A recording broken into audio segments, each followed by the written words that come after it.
chapter 25, verse 9.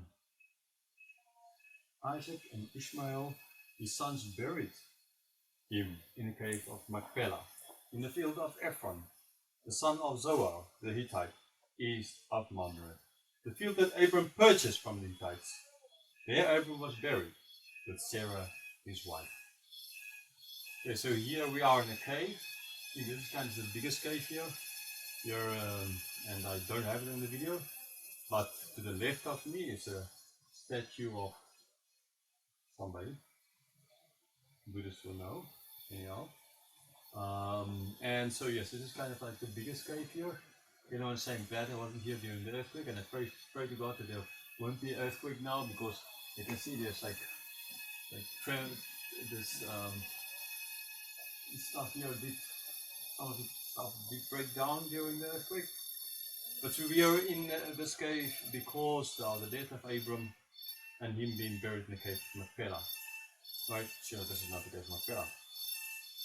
Right. But this whole story reminds us of the first fulfillment of the land promise.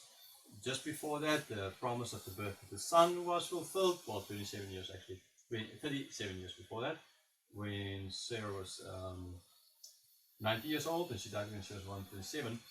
Okay, so then that promise was fulfilled, and then the buying of the cave was then fulfilled because of the death. Abraham wanted a place where he could bury his wife, and where she would not be disturbed. Right, and so here Isaac and Ishmael, they're coming together. So at least we see there wasn't this kind of animosity or permanent animosity between them, and they came together to bury their father.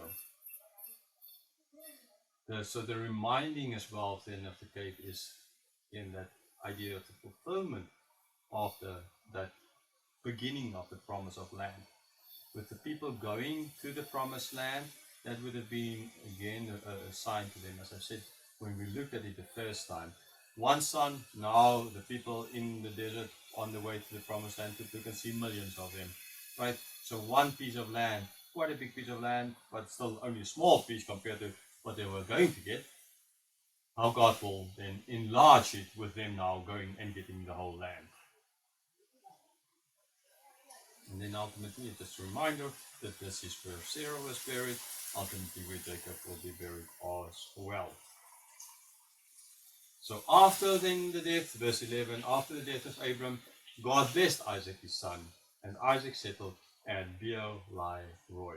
Okay, so we see in the beginning of the chapter, he had other sons, Ishmael, and then the sons from the concubine or his other wife. He sent them all away. They were Isaac is now the one being blessed by God. Isaac is the one to take everything further, and now he's settled at another place, in this place, Beer-lahai-roi.